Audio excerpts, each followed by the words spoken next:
டே 81 81வது நாளில் நடந்த முக்கியமான நிகழ்வுகளை பார்க்கலாம்.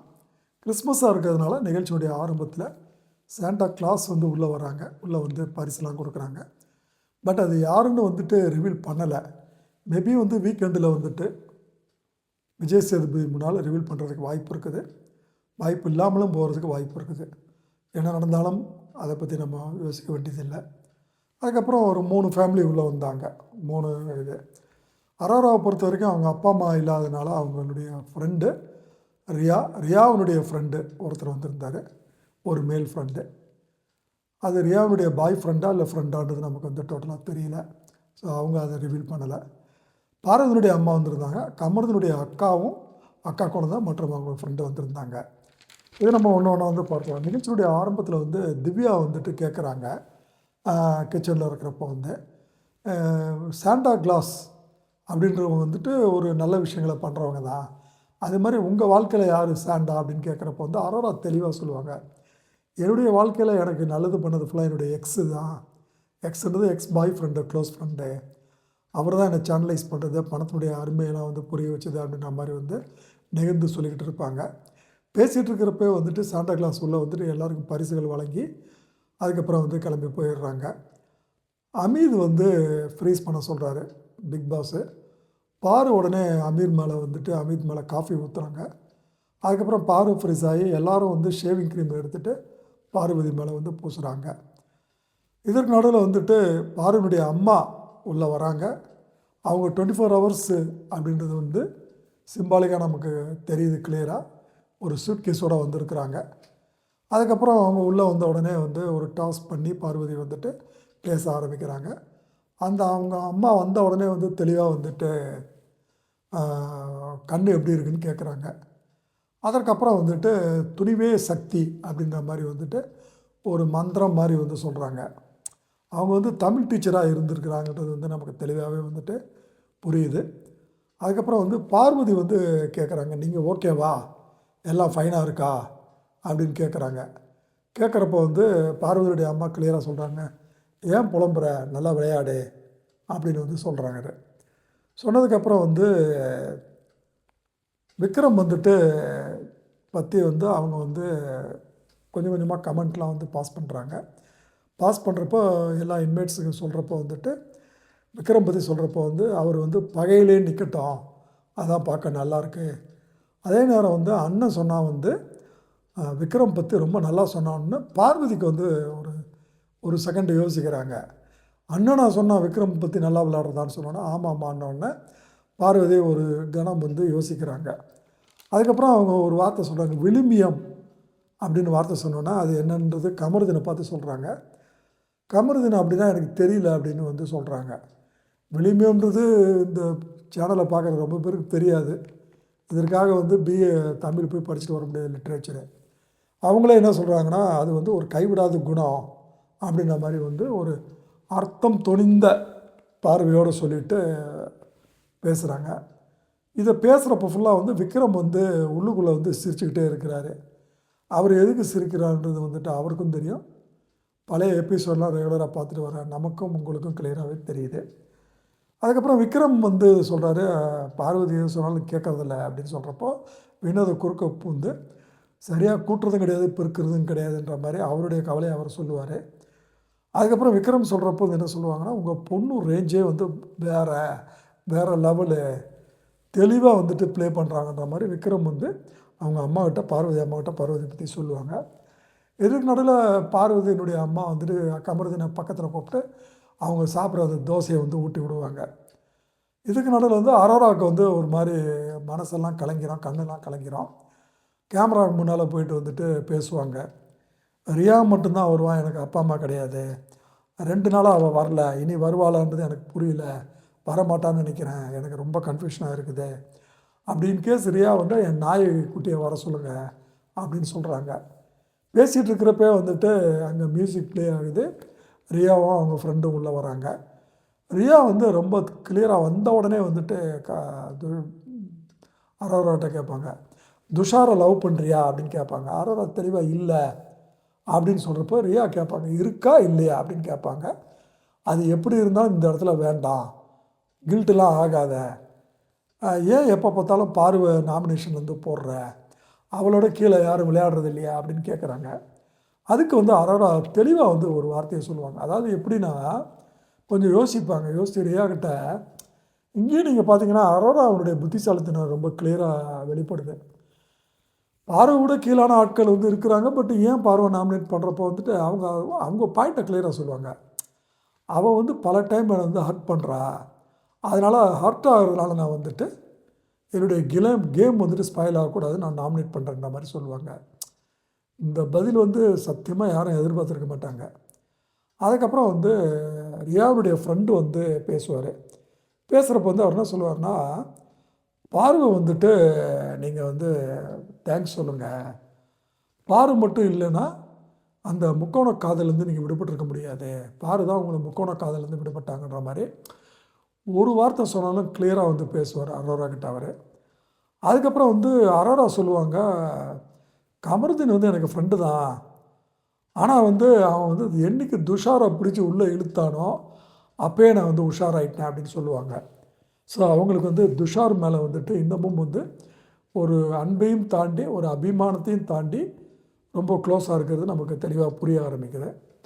அதுக்கப்புறம் வந்து ரியா வந்துட்டு எல்லா இன்மேட்ஸை பற்றியும் வந்து தங்களுக்கு தெரிஞ்சதை வந்து சொல்லுவாங்க. சொல்கிறப்போ வந்து சபரியை பார்த்து சொல்லுவாங்க, நீ ஒன்றுமே பண்ணலடா அப்படிம்பாங்க. ஏற்கனவே அவங்கள தெரியும் போல தெரியுது. அதுக்கப்புறம் அமீதுக்கிட்ட வந்துட்டு பேசுகிறப்ப வந்து பார்வதி கிட்டேயே வந்து நீங்கள் சுற்றி வரீங்க, அதை கொஞ்சம் தள்ளி வைங்க அப்படிம்பாங்க. சொன்ன உடனே பார்வதி வந்து அதெல்லாம் நீ சொல்லாத அப்படின்ற மாதிரி வந்து பண்ணுவாங்க. ஏன்னா பார்வதி ரியாவும் வந்து வெளியே வந்து க்ளோஸ், 2 பேரும் வந்து பிஜேவாக இருந்ததுனால. அதுக்கப்புறம் வந்து பார்வதியை பற்றி அவங்க சொல்லுவாங்க, தெளிவாக சொல்லுவாங்க, வன்மத்தினுடைய உச்சத்தில் இருக்காங்க பார்வதி, எல்லாமே 80 நாளைக்கு உண்டானதையும் ப்ரிப்பேர் பண்ணிட்டு தான் வந்திருக்கிறாங்க அப்படின்னு சொல்லிட்டு நீங்கள் தயவு செஞ்சு அரோரா கிட்ட போகாதீங்க, அரோரா உங்களை விட்டு விலகிட்டாங்க அப்படின்ற மாதிரி வந்து சொல்லுவாங்க. இதை சொல்லி முடிச்சோன்னே பார்வதி ரியாவும் வெளியே வருவாங்க. பார்வதிக்கு ஒரே ஆர்வம், எப்படி போகுதுன்னு கேட்குறாங்க. கேட்குறப்ப வந்துட்டு கமரு தானே, கமரு பற்றி ஏதாவது தப்பாக போகுதா அப்படின்னு வந்துட்டு கேட்பாங்க. அவங்க வந்துட்டு தெளிவாக வந்து ரியா ஒரு வார்த்தை சொல்லுவாங்க, குட் சைடு வந்து இன்னும் வெளியே வரல அப்படின்றது வந்து பார்வதி சொன்னதை வந்து அவங்க அக்செப்ட் பண்ணுவாங்க. அதுக்கப்புறம் பார்வதி, உனக்கு கைண்ட்னஸ் தெரியல, உனக்கு எப்போ பார்த்தாலும் வந்து கோபம் தான் தெரியுது, நான் உனக்கு ஒன்று சொல்கிறேன், நீ வந்து கமரு வந்து விட்டுறது வந்து நல்லது அப்படின்ற மாதிரி ஒரு வார்த்தையை வந்து சொல்லுவாங்க. ஏன்னா கேம் வந்து எண்டுக்கு வந்துருச்சுன்னு சொல்கிறப்போ வந்து இதற்கு நடுவில் வந்துட்டு அரோரா கிட்ட என்ன சொல்லுவாங்கன்னா, நான் வந்து ஸ்ட்ராங்காக வந்து அரோரா சொல்லிட்டா கமருதீன் அதை வந்து இவங்க கமருதீன் வேண்டான்னு சொல்லிட்டான்றதை வந்து கமருதீன் பற்றி சொல்லாமல் அரோரா வேணான்னு சொல்லிட்டாங்க பார்வதி, அதனால் நீ வந்துட்டு புரிஞ்சுக்கோன்னு சொல்கிறப்போ வந்து பார்வதி, அவளை வந்து என்கிட்ட வந்து தள்ளி இருக்க சொல்லு அப்படின்னு சொல்கிறப்போ வந்து இவங்க திருப்பி நீ தள்ளிடு அப்படின்ற மாதிரி வந்து சொல்லுவாங்க. அதுக்கப்புறம் வந்து அரோரா வந்து என்ன சொல்லுவாங்கன்னா, பாருக்கிட்ட பேசினல அப்படின்னு வந்து என்ன சொன்னான்னு கேட்குறப்போ வந்துட்டு, நான் வந்து பாருக்கிட்ட தெளிவாக சொல்லிட்டேன் அப்படின்ற மாதிரி இவங்க சொல்லுவாங்க. அதுக்கப்புறம் வெளியே போகிறப்போ வந்துட்டு அப்பயும் விடாமல் வந்து கேட்டதாக சொல்லுன்னு சொல்கிறப்போ வந்து எல்லாருக்கும் தெரிஞ்சிருது அவங்க துஷாரை கேட்டதாக சொல்லுன்னு சொல்லிட்டு அந்த இடத்துல ரியா வந்து தெளிவாக சொல்லுவாங்க, எவ்வளோ சொன்னாலும் நீ திருத்த போகிறதில்லன்னு சொல்லிட்டு வெளியே போவாங்க. ஸோ நம்ம ஏற்கனவே சொன்ன மாதிரி துஷார் மேலே வந்துட்டு ஒரு ஸ்ட்ராங் பாண்டில் வந்துட்டு அரோரா விழுந்தது வந்து தெளிவாக புரியுது. அதுக்கப்புறம் கமருதீனுடைய அக்கா குழந்த அவருடைய ஃப்ரெண்டு வராங்க. அவருடைய ஃப்ரெண்டு தான் எல்லாமே போல் தெரியுது. வந்தவுடனே கமருதீன் அக்கா வந்துட்டு வாங்க அக்கா அப்படின்னு சொல்லிட்டு பார்வதி வரவேற்பாங்க. அக்காவா அப்படின்னு சொல்லிட்டு அவங்க வந்து சிரிப்பாங்க. அதுக்கப்புறம் வந்து கமருதீனுடைய அக்கா கமருதீன்கிட்ட தனியாக பேசுகிறப்போ வந்துட்டு, லாங்குவேஜெலாம் வந்துட்டு ஒழுங்காக பேசு, நான் எப்படி பேசுன்னு கற்றுக் கொடுத்தது நீ தான், நீ இங்கிலீஷ்லேயே பேசினா கொஞ்சம் மரியாதை இருக்குன்ற மாதிரி எனக்கு கற்றுக் கொடுத்த, ஆனால் இந்த இடத்துல நம்ம வந்து இங்கிலீஷ் பேசக்கூடாது, பட் இருந்தாலும் லாங்குவேஜில் வந்துட்டு தெளிவாக பேசு, எதுக்கு எடுத்தாலும் கோவப்படாத, வெளியே இருந்தோட இப்போ கோவம் குறைஞ்சிருக்குது, பட் அது பத்தாது, இன்னமும் நீ சேர்லாம் எடுக்காத, பல விஷயங்கள் வந்து நீ பண்ணுறத நான் வந்து கேட்க விரும்பலை. நீ உன் கேம் விளையாடு. உன்னோட டேலண்ட்ஸ் வெளியே இருக்கிறாங்க. அவங்களுக்கெல்லாம் சான்ஸ் கிடைக்கல. உனக்கு கிடச்சிருக்குது. நல்ல ஆப்பர்ச்சுனிட்டி. அதை விட்டுறாத அப்படின்ற மாதிரி சொல்லுவாங்க. அவருடைய ஃப்ரெண்டு கமருதீனுடைய ஃப்ரெண்டு வந்து அவரும் தெளிவாக வந்து சொல்லுவார். என்ன சொல்லுவார்னா, நீ வந்து சண்டை போடு. ஆனால் பாருக்கிட்ட வந்து தப்பாக எதுவுமே வரல. பார்வதி சண்டை போட்டாலும் தப்பாக எதுவும் பேசுறது கிடையாது. ஆனால் நீ மட்டும் வாயை வந்து விட்டுற. அது வந்து ரொம்ப தப்பாக வந்து வெளியே ப்ரொஜெக்ட் ஆகுதுன்னு வந்து சொல்லுவாங்க. சொல்கிறப்போ வந்து அப்போ கமருதீனுடைய அக்கா ஒரு வார்த்தை சொல்லுவாங்க. வரும்போது வந்து பார்வதி என்னை பார்த்து வந்து அக்காவா அக்கா அப்படின்னு வந்து சொல்லுச்சு அப்படின்னு சொல்லிட்டு, அப்போது பார்வதி அப்படின்னு சொல்லி சிரிப்பாங்க. இந்த இடத்துல நம்ம ஃபில் இன் த பிளாங்க் என்ன போட்டுக்கணும்னா, பார்வதி உனக்கு தங்கச்சி அப்படின்ட்டு அவங்க சொன்னதாக வந்து ஃபில் இன் த பிளாங்க் தான். அதை கேட்டோன்னா கமருதீன் வந்து ஒரு சிரிக்கிறாரு. சிரித்ததுக்கு பின்னால் வந்துட்டு அவங்க ஃப்ரெண்டு கண்டினியூ பண்ணுவார். அரோரா நீ நம்பாத, கேம் ப்ளே வந்துட்டு அரோரானுடைய கேம் ப்ளே நல்லா இல்லை அப்படின்ற மாதிரி வந்துட்டு ஒரு தகவலை சொல்லுவார். இப்போ இன்ஃபேக்ட் பார்த்தா அவருடைய ஃப்ரெண்டு சொல்கிறது இந்த இடத்துல வந்து நான் டிஃபர் ஆகிறேன். ஏன்னா அரோரா வந்துட்டு தெளிவாகவே முதலேருந்து சொல்லிட்டு வருவாங்க, ஃப்ரெண்டு தான் சொல்லிட்டு. கமருதீன் தான் அந்த ஃப்ரெண்ட்ஷிப்பை வந்து மற்றவங்களுக்கு முன்னால் வந்துட்டு ஒரு கேர்ள் ஃப்ரெண்டு மாதிரி வந்து காட்டுவார். பொதுவாக வந்து வயசு பசங்க வந்து டீனேஜில் அடலசன்ட்டில் நார்மலாக நம்ம அவங்க கிளாஸில் காலேஜில் படிக்கக்கூடிய ஃப்ரெண்டுக்கிட்ட பேசுகிறத விட வெளியே எப்படி ப்ரொஜெக்ட் பண்ணுவாங்கன்னா ஏன் ஆளுன்ற மாதிரி வந்து ப்ரொஜெக்ட் பண்ணுவாங்க. அப்படி இல்லைன்னா யாராவது ப்ரொஜெக்ட் பண்ணால் அதை பற்றி தப்பாக சொல்லாமல் கெத்தாக இருக்கட்டும்ன்ற மாதிரி வந்து விட்டுருவாங்க. அது மாதிரி வந்து ஒரு கெத்து காட்டின ஆள் தான் கமருதுன்றது நமக்கு தெளிவாக தெரியுது. பட் இந்த விஷயம் கூட அவருடைய ஃப்ரெண்டுக்கு தெரிஞ்சுதான்றது நமக்கு புரியல. பட் வந்து அவர் சொல்லுவார், கேம் ப்ளே வந்து நல்லா இல்லை, அரோரானுடைய கேம் ப்ளே நல்லா இல்லைன்ற வந்து சொல்லுவார். அதுக்கப்புறம் உனக்கும் வினோதுக்கு உண்டான ஃப்ரெண்ட்ஷிப் நல்லா இருக்குதுன்னு வந்து சொல்லுவாங்க. அதுக்கப்புறம் அரோராவை பற்றி சொல்கிறப்ப அவர் வந்து தெளிவாக ஒரு வார்த்தையை சொல்லுவார். எங்கே எப்படி பேசணுன்றது தெளிவாக இருக்கிறாங்க. அது வந்து நீ அரோராட்டேருந்து கற்றுக்கணுன்னு வந்து சொல்லுவாங்க. அப்படி சொல்கிறப்போ வந்து பார்வதி வந்து வருவாங்க. பார்வதி வந்து கிட்ட வந்து அவங்க அக்கா கிட்ட வந்துட்டு எப்படி போச்சு அப்படின்ற மாதிரி வந்து இன்டெரக்டாக கேட்பாங்க. அப்படி கேட்குறப்ப வந்து அவங்க பதில் சொல்கிறதுக்கு முன்னால் அவங்க ஃப்ரெண்டு சொல்லுவார், இல்லைங்க பார்வதி, அப்பா அம்மானா நாங்கள் உங்கள் கிட்ட கூட வந்திருக்க மாட்டோம், வேறு மாதிரி ஆகியிருந்திருக்கோம். ஒன்று புரிஞ்சுக்கிங்க, நீங்கள் இங்கே வந்து ஜோடி கிடையாது, எதுவாக இருந்தாலும் வெளியே போய் வந்துட்டு பார்த்துக்கலாம் அப்படின்னு வந்து ஒரு வார்த்தையை தெளிவாக சொல்லுவார். சொன்ன அடுத்த செகண்டே பார்வதியும் ஒரு வார்த்தை சொல்லுவாங்க, எங்கள் அம்மாவும் அதான் வெளியே போய் பார்த்துக்கலான்னு சொன்னாங்கன்னு சொன்னதாக சொல்லுவாங்க. எவ்வளோ தெளிவாக இருக்காங்க பாருங்கள்.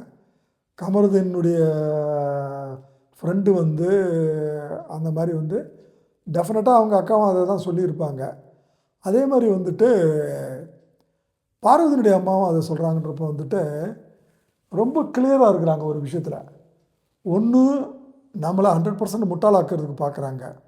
அப்படி இல்லைன்னா 4 பேருக்கு மத்தியில் வந்து பேச தேவையில்லை, அது 4 சுவருக்குள்ளே பேசிக்கலான்றத மாதிரி கூட அவங்க சொல்கிறத நம்ம வந்து எடுத்துக்கலாம். அது இன்னும் ஒரு மாதத்தில் நமக்கு வெளியே கிளியராக தெரிஞ்சிட போகுது. ஸோ அதுக்கப்புறம் வந்து எல்லாமே வந்து ஒரு லெவல் தாங்க பார்வதி, ஒரு லெவலுக்கு மேலே போனால் அதுவே திகட்டிடும் அப்படின்ற மாதிரி அவங்க ஃப்ரெண்டு வந்து கமருதீன் ஃப்ரெண்டு வந்து பார்வதிக்கு ஒரு குழு வந்து கொடுப்பாரு. பார்வதி புரிஞ்ச மாதிரி வந்து தலையை ஆட்டுவாங்க. அதுக்கப்புறம் வெளியே போகிறதுக்கு முன்னால் அவங்க அக்கா வந்து என்ன சொல்லுவாங்கன்னா கமருதீன் கிட்ட ஒரு மாதிரி இன்டெரக்டாக வந்து ஒரு தலையை ஆட்டி வந்து சிக்னல் காட்டுவாங்க, தலையை மேலேயும் கீழே ஆட்டி கை வச்சு.